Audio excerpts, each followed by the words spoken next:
everybody, and welcome back to another episode of the Speak Plainly podcast, where we speak plainly about things that matter. I am your host, Owl Medicine, and today's topic is going to be all about regulation. Self-regulation, co-regulation, what regulation is, how we can conceptualize what self-regulation and co-regulation do for us individually and as a society. We're going to look at a little bit of how it came about, evolution, and what we need to really know and change in order for regulation to be a useful term, concept, and event in our lives. So, the first thing I need to say about regulation is most of this conversation today is going to be about self-regulation. But I need to say right up front, I believe self-regulation to be a band-aid for the most part. I feel like self-regulation, and I've said this in previous podcasts, is similar to my job as an EMT, where my job was not to save your life. As an EMT, when you're doing an ambulance run, your job is to keep them alive until they can get to a hospital where they have more tools to help. I feel like that's what self-regulation is for.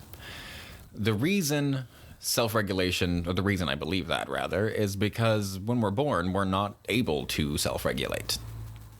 In fact, the first thing that we do when we're born is cry for help.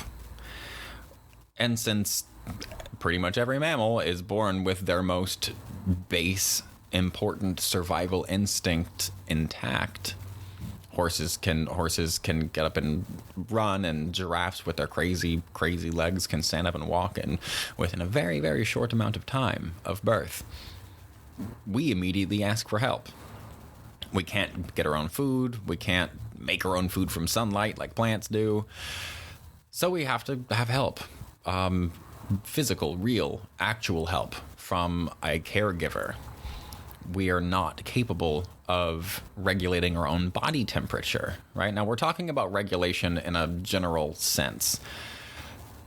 When I say regulation, I'm talking about regulation of your central nervous system, regulation of the autonomic nervous system, which is, I understand, can sound a little weird. Autonomic is like your automatic nervous system. Isn't that already regulated? Yeah, it is. But your body is hardwired for survival, not for anything better.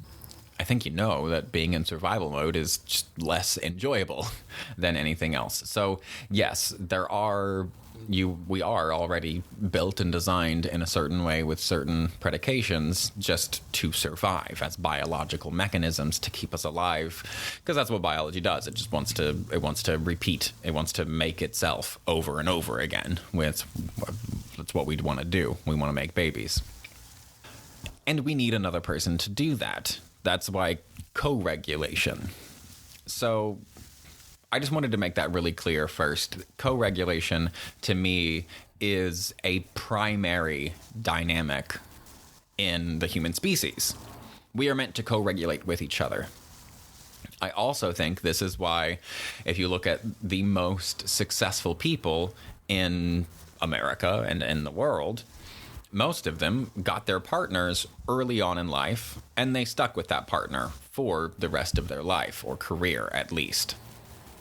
And the reason, I don't think that married people are smarter or better or harder working or anything of the sort. I think that married people just have someone that they have chosen as their person to help them regulate. I think it's literally that simple. Married people have somebody that helps them regulate their emotions after an event of some sort, any sort, whether that's great or bad or stressful or whatever. A person in a dedicated romantic relationship has someone to report all of these things to make sense of their own internal world by externalizing it to somebody who cares. That's what regulation is for. And we do that automatically with other people. As children, we learn how to regulate ourselves from our parents. So if you suck at regulating yourself, if you suck at self-regulation, like you're just bad at it, when you start to feel some type of way, you just automatically magnify that and make it more important and do more of that. That's probably because that's exactly what you learned from your parents. That's what you learned from your mother. That's what you learned from your father. I know I did. The way that my mother handled things was to just do more work. So guess what I do? I just do more work. I'm a little bit more self-aware, at least I like to think of myself that way. So I try to I don't even just try. I do take time where I purposely, I'm just going to do nothing. I'm just going to chill. And this time is my specific chunk of couple of hours, 4 hours, or an entire evening, or sometimes a whole day, where I'm I just need to really just down-regulate, not numb out, but just really do the minimum possible that I need to do that day. I'll just eat nut butter sandwiches and just really try to let my body down regulate so I can have the energy to show up to do what I need to do, because self-regulation is hard, because I didn't learn it from my parents. They don't know how to regulate themselves. My father is a narcissist who uses religion to hide everything, and my mother has just never stopped working long enough to figure out what else is going on inside her. She doesn't have time, and that's a lot of that is because of the life that she's had, the children that she's raised, and just being a mom. Life's different for her than it is for me.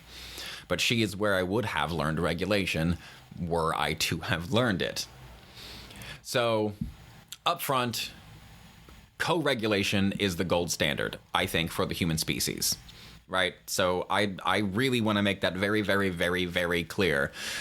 The best way to regulate oneself is with someone else. It's to call somebody that you know, that you love, that understands you, that is able to drop in to kind of feel what you're feeling and give you some kind of outside perspective other than the one that's happening inside your own body. Now that is both attunement, them dropping in to see how you're feeling and to feel what you're feeling. That's empathy, and that is attunement. But it's also some sympathy, because rather than imagining what it's like to be you, they are offering an outside piece of advice from their own perspectives. So that's wonderful, and that's great, and that is co-regulation. It's magical and marvelous, but many of us don't have that ability. We don't have somebody to reach out to help co-regulate us. And for those people who do, a lot of us can't actually depend on our partners for that. They're emotionally stunted, or they're numb, or they've blocked out their own reality. So we can't actually come to the other person, even our romantic people, very often, to help us regulate. And if we can't, what are we going to do? If the gold standard is co-regulation, then the next best is self-regulation. And self-regulation is meant, in my mind, to be a band-aid until we can get to somebody, and for major disruptions, right? Because you can be slightly dysregulated and bring yourself back to center just by taking a few deep breaths and being all right, calm down, it's okay. And that's you get a little dysregulated and you can bring yourself back. But once you get outside of this zone of resiliency, which is this wonderful concept from this wonderful book called Trauma in Chinese Medicine.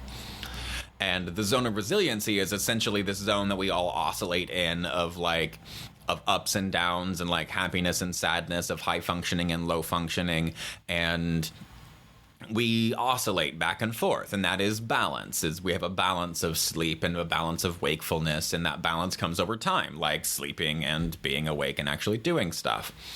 And that cycle of up and down is our zone of resiliency. And if we are able to pull ourselves back into a appropriate cycle, if we stay within this realm of resiliency, or this zone of resiliency. If we get knocked outside of that zone of resiliency, we need external help, whether it's a YouTube video, a therapist, a friend, or drugs. whatever it is, all of us have these things outside of ourselves that we use automatically, consciously or subconsciously, to knock us back into this zone of resiliency, this area in which we can handle whatever dysregulation that we have, and we can always fall right back into our own rhythm. With self-regulation, it's really important to understand that this is not meant to be everything. This is extremely difficult. Self-regulation is very, very difficult, especially because most of the way that we regulate ourselves in co-regulation is that the person that is helping co-regulate me, say if I am dysregulated, that person I can see that they're experiencing some level of the same thing that I am experiencing. They're picking up what I'm putting down, and they're providing me with a perspective outside of my own that gives me another narrative to try on to see, does this narrative work? Do I have to be... Can there be or is there another narrative that I can choose that will allow me to understand the reality of the situation as well as my place in it? That perspective shift is a big part of what helps regulate us, at least cognitively. I think there is, not even I think, we know that there is a level of regulation that is happening physiologically that is not a conscious one, which is why getting a bunch of like combat veterans into a room together and having them talk about their experiences typically makes things worse. But if you just get them in a room together and they don't talk about any of their wartime experiences, all of their PTSD symptoms get better, because there is an improvement to our physiology and to the way that our body functions when we believe that somebody else can understand our story. So regulation is very, very intricately tied with story, with the story that we are telling ourselves, that we're living, that we walk away from a situation from. So when we try to self-regulate, we wind up trying to do that with a story, because that's essentially that's how we consciously co-regulate. But the unconscious aspect of that co-regulation is purely physiological. So when we self-regulate, that's the piece that we need to really glom on to. We have to start with the physiological. When we co-regulate, we do that partially subconsciously through physiological mirroring, and we do it consciously through perspective shifting, perspective taking, and reality checking. As an individual, our narratives come from our minds. Our narratives come from our brain and are based off of all of our previous expectations. They're based off of our current expectations from previous experiences. So the narrative is kind of created automatically and is conscious and is mental. It's logical, it's rational. There are pieces are pulled from our memories and then they get put together in a rational way. By rational, I mean like ordered by the prefrontal cortex. So basically you're using your mind to overcome your mind, and that's an uphill battle. It can be done, but it's very much an uphill battle. So one of the things I want to make very, very clear today about self-regulation is when you call somebody, you can co-regulate through changing of a narrative. But you can't do that with self-regulation. You have to start with the body, the physical body. Telling yourself not to feel some type of way or giving yourself another perspective, it's really hard to believe because you know that perspective came from you. Even if you write it down and reread it to yourself, that can help, but you know that narrative was still just from inside of you and therefore is subjective and can be distrusted and will be distrusted. Just doesn't work as well as we hear it from somebody else. So when we when we self-regulate, we have to do it physiologically. So what does that mean? Well, that means the body. That means the physical body. We can self-regulate through touch. We self-regulate through massage. We can self-regulate through exercise, through movement. These are all ways that we regulate across the board. Every single kind of mental health, everything that people suffer from, the most beneficial thing that a person can do is to exercise. It's to move their body. Because physically is how we self-regulate. Physiologically is how we self-regulate. We co-regulate through narrative, perspective taking, and stories. But we self-regulate physiologically because it's our minds that are creating our reality, and then that gets reflected in our bodies. And if we want to feedback to change what's happening in our mind, that feedback needs to happen physiologically if we're going to make it easy for ourselves. Like I said, you can try to do that uphill battle, and sometimes you'll win, but 80% of the time you won't. And then you'll just think that you're weak. So don't do that. Physiologically is the only way that we can really, truly self-regulate. So doing any kind of physical activity that is truly enjoyable, surfing, bike riding, like anything like that, acro yoga, handstands, yoga, anything that gets your body moving consciously where you're aware of your body in space is going to be helpful in regulating yourself. So one of the reasons I'm doing this podcast today is because yesterday I announced a webinar on self-regulation. I want to teach people how to regulate themselves. I also want you to know that self-regulation comes second behind co-regulation as far as like what our body responds to most easily and quickly. But self-regulation is all we really have to count on because all we have is ourselves. There will be times when you don't have a friend to call. There will be times when you don't have internet and you can't look up your favorite guru. There will be times when you're going to have to do this stuff on your own for yourself. And we all know how bad we screw up when we get really dysregulated. We really screw things up. A little thing will mess us up and then we'll get dysregulated by it, deeply dysregulated, especially if we fall into shame about something. That becomes extremely dysregulating. And when we're in shame, we just make things worse. We just make everything that we do worse for ourselves. It's really not a fun trip. So we avoid that by involving ourselves in our physical body. This is really difficult because since we were children, we have been trained to ignore our physical body. There's no way. Like anyone who has taught elementary school children and kindergartners knows how it's like almost impossible to keep them in a chair for 8 hours a day because we weren't designed for that. We're designed to basically be in perpetual motion, but we have learned over time to ignore the physiological realities, desires, needs, and states of our body for sitting in a classroom. We've learned to ignore our entire physiological reality and replace it with a cognitive one just from conditioning, from having to sit for so long. Your lower back and your legs, you just get really disconnected from them. Where there's a term, gluteal amnesia, right? Where you can't really feel your butt, you can't feel your legs. You're not nearly as aware of those as you are, say, like your collarbones or your fingers, where we're doing a lot of this like forward movement where things are coming and getting squished in front. So there's movement around our collarbones and there's movement in our hands. So we are aware of those things in space. That's called proprioception. We're aware of those things, but we don't have proprioception for our thighs and butts. Not as well, not most people.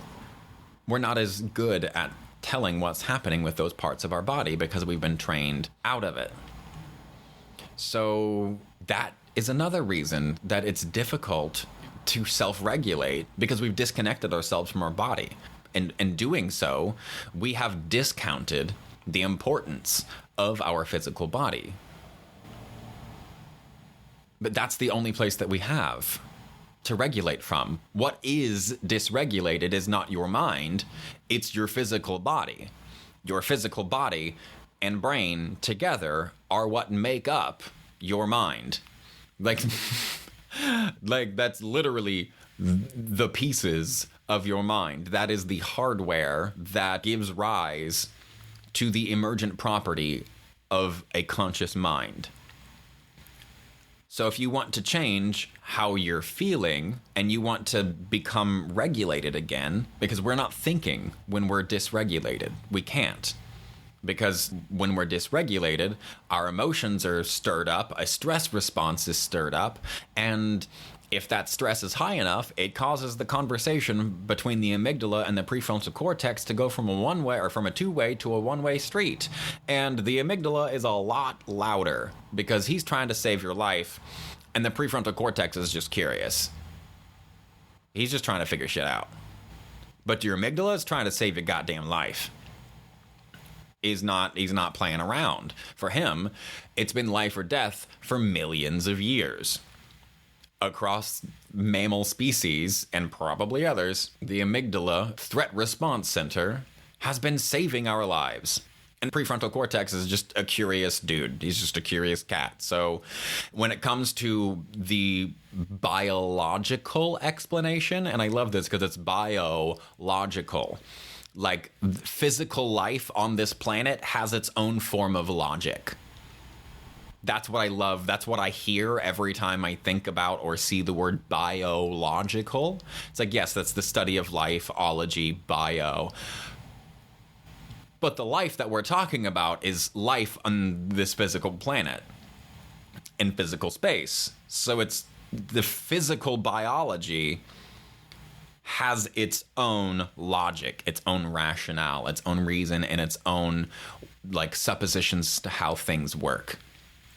Its own expectations created by previous experiences of individuals that eventually made its way into the epigenetics and into the genetics. So what can a person do when we get really, really dysregulated? And there's nobody to call. You can't phone a friend. You don't have a partner to come home to. What do? When you get so stressed out, you can't think, you want to cry, you want to scream, you want to punch, you want to vomit, you want to do all the things simultaneously, totally overwhelmed in an utterly dysregulated state. What do? Do you have an answer? My guess is you don't. You don't have an easy one. You could think about it and pop a few out. You probably have some suggestions, but you don't actually have an answer. Because most of us don't actually regulate ourselves this way. I have an answer for you, though. I announced this webinar that will be happening on my birthday, and I'm going to be walking people through exactly what to do when we are dysregulated. All right, so and I don't want to just tell people what to do. I want it to make a difference. So that's why this webinar is only going to be 40 minutes on my birthday, because I like working on my birthday. I like sharing information with my friends. There's nothing I'd rather like to do, and I felt weird about doing it anyway. So I was like, my birthday's a perfect time.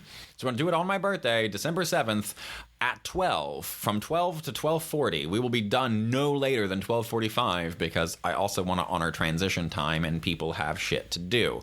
And it's a Wednesday. Within that 40 minutes, we're going to hop on a call, watch some videos that are highly dysregulating, like pick the stuff that pisses you off the most. I will be watching police brutality, because that's what absolutely makes me want to just burn things to the ground. And once we're really dysregulated, we're going to go through a physiological regulation protocol. A really, really simple one. You've heard me talk about it before on this podcast, but it's progressive muscle relaxation. I have two primary ways that I self-regulate, and they are progressive muscle relaxation and yoga nidra. The reason I have two, and only two, and I don't think that you need any more, is because the more options that you have, the more you have to think. And thinking is an inefficient use of energy. So when we are dysregulated, it's like we can't like gather our chi to do what we need to do. So training ourselves to do things the most efficiently is a really useful thing, because it'll take over for us. It'll happen automatically because we've retrained our brains and body to do something that takes the least amount of effort. So in this, we're going to watch police brutality videos, child trafficking videos, like that sort of thing for 5 minutes, get really dysregulated, and watch progressive muscle relaxation. Because when you go to self-regulate and you are powerfully dysregulated, you need an equally powerful form of physiological regulation. So if you're screaming angry and you really want to go fight something, then you could go to a kickboxing gym and get things out that way. That will bring you down to a level that is functional for you. But most of us aren't kickboxers. So if you're in a very, very agitated, violent state, maybe something like kickboxing will work better. But this is why I do progressive muscle relaxation, is because it's an opportunity for a really wide scope of self-regulation. So progressive muscle relaxation is basically where you start from one end of the body and you work your way up or down and then across, and you go from like your fingers and toes to your head, and you're clenching all of the muscles, one small group at a time. Like you clench your hands and you clench your forearms and your upper arms and your shoulders and your neck and your face and your head, and you clench those parts of your body, and then you relax them out all the way. Now, the reason that we're doing this is because what's happening in your mind is a result of your physiological state, because it is both your brain and your body that simultaneously give rise to this emergent phenomenon we call the mind, or the conscious mind.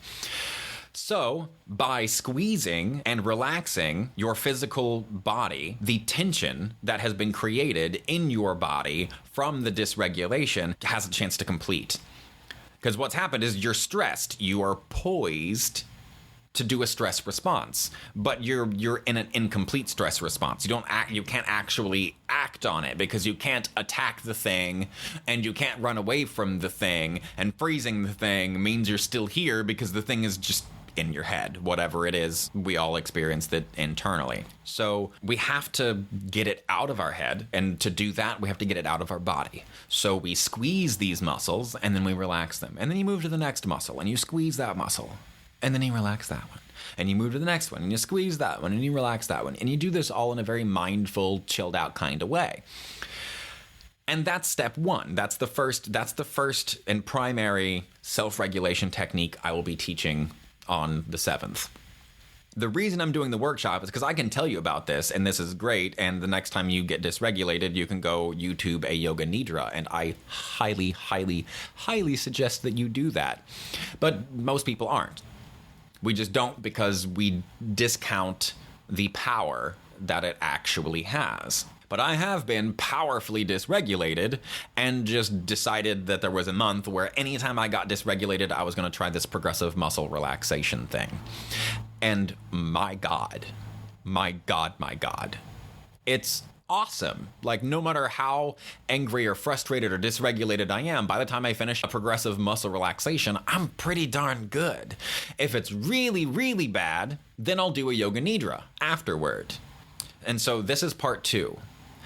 I said you need a type of self-regulation that matches your level of dysregulation. If somebody punched you in the face, that's a different level of dysregulation than spilling a cup of milk, right? Like, one of them will probably, depending on the person, who knows which one would be worse, but one will be worse, one will be less bad, and you need a self-regulation technique for each of them. Progressive muscle relaxation, because of its active component of the muscle squeezing, it brings me to a much more calm and regulated state from a much higher state, because I am squeezing to match the level of intensity that I have. So the more dysregulated you are, the more you're going to squeeze during PMR.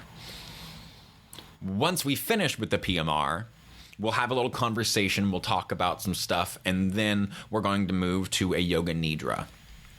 Yoga nidra is similar to PMR, but instead of squeezing and relaxing, you're just visualizing, and you're visualizing light coming down and in, and you're making sure there's no tension. You're checking it for tension. You're envisioning light going through and bringing suppleness, and there's lots of variations. But essentially, you're doing the same thing. It's another mindful body scan. Like I said, your brain and your body give rise to your mind. So if you want your mind to be calm, you need to create a calm state in the body. That's how we self-regulate.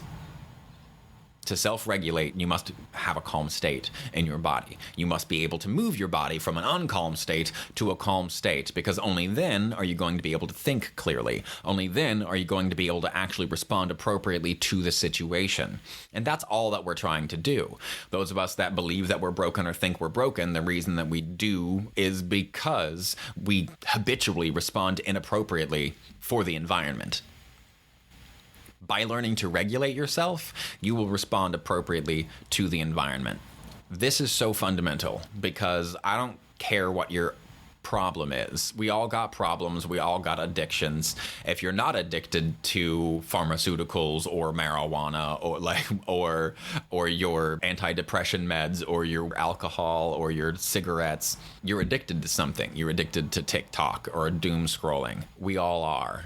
And the reason is because when we get dysregulated, all we want to do is make the physiological state that we're in more pleasant.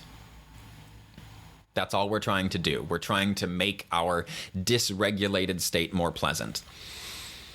That's it. We can make it feel better with weed. We can loosen everything with alcohol. We can numb it out with television and doom scrolling. There's lots of ways that we can deal with the dysregulation. We can have disordered eating. But the fundamental problem with every single addiction is central nervous system dysregulation. Period. That is the fundamental problem. That is where we, as addicts, people, livers of life, that's where the rubber meets the road for us. Autonomic dysregulation. If we can figure out when we get dysregulated and how to regulate ourselves again, suddenly we're not addicts anymore. We'll still have to stay sober from the things that we fell into the hardest, because that habit will still be there psychologically. But the fundamental issue that triggered every single one of our compulsions and our relapses is the same. It's dysregulation. Either we're so sad or we're so happy that we think one more time won't hurt, and we fall down that rabbit hole again. So I don't care if it's disordered eating, or if it's doom scrolling, or if it's heroin, if it's crack cocaine, if it's meth, if it's going to the gym, if it's masturbating. I don't care how you cope with your dysregulation. You just need to understand that all of those ways are ways to deal with dysregulation. And if we can learn to regulate, then the stick that we use doesn't matter, because we're regulated. We won't have to worry about replacing one addiction with another. Our addiction will become, as soon as we get dysregulated, we habituate trying to regulate ourselves. Here's a fundamental issue, though, for chronic stress adapted people. It's less fun. It's less fun. Being well regulated is boring. So you're going to have to actually decide, is being well regulated and boring what feels like boring for a person whose entire life, like, there's just this tension that is constantly driving me to do stuff, say stuff, think stuff, act on things. That tension and that pressure, we've come to enjoy. I have. I love that shit. Got to find a balance of it, because I like that tension. I like it in me. I like what I do with it. I even like the feeling of it. But it's so close. Just my baseline state is so close to like hypomanic anyway, which is like just below true mania, that I can get thrown into like a hyper-stimulated dysregulation fairly easily. And then I have to downregulate myself. A last thing to think about is, in our dysregulation, when we regulate ourselves, how far down do you want to go? And I think this is really important when it comes to sticking to it, right? When it comes to compliance with our own regulation, I think about the diabetic patients and things at the clinic I worked at. The hardest thing about medicine isn't medicine quite often. It's compliance. It's getting people to actually do and stick to the things that we know are going to work for them. And that's the same whether it's Western medicine or Eastern medicine or astrology or coaching, or it doesn't matter. It's always the same. The hardest part is the variability of people. And part of the variability of people is our regulation and our dysregulation. And when we go from being dysregulated on a regular basis and finding ways to kind of function well anyway, regulation feels really, really boring. And that's really tough, because then we've got a hard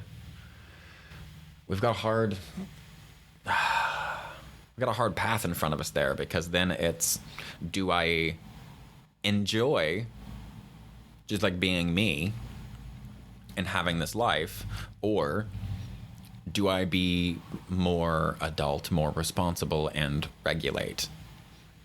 And it sucks, because it feels like it's pitting like who I should be, this well-regulated person, versus who I am. In a way that sucks, because it feels like, well, I'm not enough. I'm not enough the way that I am. So it's all very hard.